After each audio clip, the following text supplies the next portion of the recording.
투자 인사이트를 넓혀보는 시간입니다. 전략에 대한 고민 오늘은요. 디멘전 투자자문 투자부문 송재경 대표와 함께 해보죠. 대표님 어서 오십시오. 네, 안녕하세요.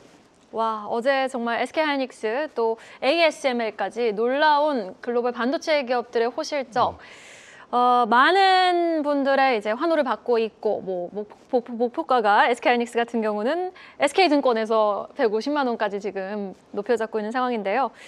어제 오늘 나왔던 빅테크 기업들의 실적 어떻게 좀 보셨는지 반도체가 계속 주도하는 시장이 이어질까요? 예, 다행스럽게도 그런 신호가 계속 나오고 있습니다. 1차적으로 지금 M7 중에 이제 큰 두 회사, 하이퍼스케일러라고 불리는 두 회사인 마이크로소프트하고 메타가 실적 발표를 해줬는데요. 거기서 우리가 관심 있는 것은 그 회사에 투자하는 분들도 있겠지만 그들이 AI 데이터 센터 관련된 투자를 얼마나 더 늘려나갈 것이냐, 올해도. 그것인데 예상치를 다 웃도는 그러한 그 올해의 예상, 소위 계획들을 내놓으면서 올해도 여전히 AI 관련된 투자는 지속되겠구나. 라는 기대를 여전히 갖게 했습니다. 근데 여기서 이제 확실히 수요에 따라서 주가가 반응하는 좀 다르다. 하이퍼스케일러 같은 어제 이제 메타야 주가가 좀 오르긴 했는데 사실 연초 대비로는 그러니까 1년 사이로는 거의 보합 수준이거든요. 그래서 마이크로소프트 메타의 주가는 사실 그렇게 재미있는 상황은 아닌데 오히려 지금 메모리 그러다 보니까 이제 마이크론 같은 회사 올라갔고 특히 어제는 시게이트라는 저장 장치 회사가 주가가 급등을 했습니다. 가장 큰 이유는 실적도 좋았지만 앞으로 내년까지도 거의 확정이 돼 있고 내후년 얘기를 지금 고객들하고 하고 있다. 그러니까 지금 올해 이제 1월인데 올해 내년까지는 거의 확정되고 내후년까지도 AI 관련된 지금 소위 저장 장치 수요가 엄청나게 늘고 있다라는 얘기를 하고 있으면서 AI 투자가 지속되겠다라는 기대감을 또 한번 확인을 시켜줬습니다. 그러다 보니까 기본적으로는 주가가 조금은 메모리 쪽으로 하드웨어 쪽으로 좀 집중되는 그러한 이제 수혜를 나타내고 있고요. 다만 이제 ASML 주가가 실적 발표 후에는 좀 밀렸죠. 그런 것들은 이제 기존에 워낙 그 사이에 발표 전에 기대감으로 많이 올랐던 종목들이 조종받을 수 있다는 것을 좀 염두에 두실 필요는 있겠지만 큰 흐름에서는 AI발 메모리 수요, 저장 장치 수요 같은 하드웨어 수요는 여전히 강하다는 것을 또 한 번 이번에 확인할 수 있었다. 이렇게 정리하겠습니다. 네. 자, 그렇다면 우리 수급에 집중을 해보겠습니다. 삼성전자와 하이닉스 같은 단일 종목을 기초로 한 레버리지, 인버스 ETF가 이제 국내에도 도입이 된다라는 금융위원회의 발표가 어제 있었습니다. 지금도 수급을 보면 코스닥 150 ETF로 막대한 양의 유동성이 쏠리고 있잖아요. 그런데 지금 삼성전자 하이닉스의 단일 종목 ETF까지 상장이 된다면 이 웩더 형상도 관찰이 되지 않을까 좀 많은 분들 우려 섞인 목소리도 내고 계시거든요. 어떻게 예상하고 계십니까? 예, 말씀 주신 대로 이제 상승장일 때는 그것을 또 배가시키는 게 레버리지죠. 근데 반면에 이제 하락할 때는 양날의 검처럼 또 소위 손실폭도 키우는 게 이제 레버리지의 특징입니다. 국내 서학개미 분들이 지금 해외에 가장 투자를 많이 하고 있는 것이 반도체 3배짜리 레버리지 ETF 투자를 제일 많이 하고 계시거든요. 그러다 보니까 국내 수요가 많다 보니까 이제 단일 종목이지만 사실상 우리나라는 삼성전자, SK하이닉스면은 이 둘 합쳐놓으면은 국내 반도체 지수라고 해도 과언이 아니기 때문에 이 둘의 단일 종목 관련된 레버리지 ETF에 대한 수요는 분명 있다, 많다 말씀드리겠습니다. 서학개미를 좀 불러 들어올 수 있는 또 하나의 포인트겠죠. 근데 다만 조심해야 될 것은 레버리지 투자에 상당한 맹점이 있습니다. 제가 엔비디아의 사례를 가지고 최근 3개월, 그 직전 3개월의 수익률을 제가 비교한 차트를 갖고 왔는데요. 네. 상승할 때는 상대적으로 당연히 레버리지가 더 올라갑니다. 하지만 여기 엔비디아 2배짜리하고 엔비디아 원주 주가 흐름이거든요. 그러니까 작년 10월 말까지는 엔비디아 주가가 좋았습니다. 그래서 엔비디아의 원주는 한 17% 가까이 오르고 엔비디아 2배짜리는 28% 오르면서 사실은 두 개가 2배 못 오르고 실제 1.78배 뭐 이 정도 돌랐고요. 빠질 때는 실제로 보시면 엔비디아 원주는 11월 초부터 지금까지 한 5% 좀 마이너스인데 엔비디아 2배짜리는 마이너스 15%, 2.7배나 더 확대가 돼 있습니다.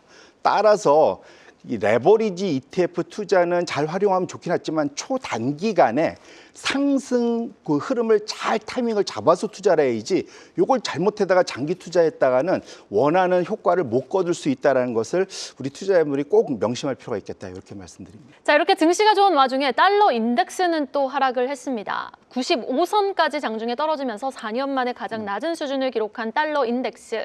대표님께서 사실 지난해 연말부터 추세적인 약달러를 예상하신다라는 말씀 계속해서 해주셨거든요.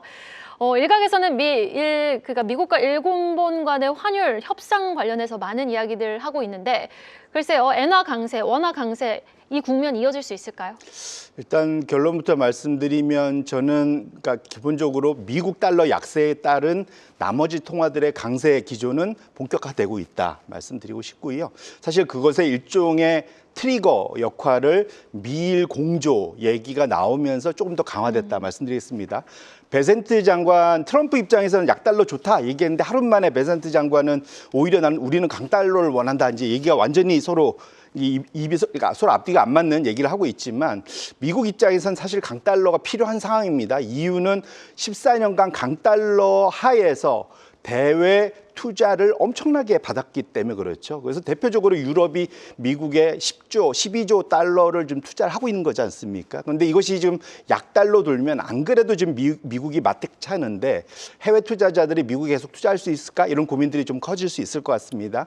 차트를 열어봐 주시면 기본적으로 기술적으로 놓고 봐도 이번 1월 달이 상당히 의미 있는 차트가 나왔습니다. 보시면은 요것이 트럼프 취임 이후에 이게 좀 긴 차트인데 저 맨 왼쪽에 바닥이 2011년이고요.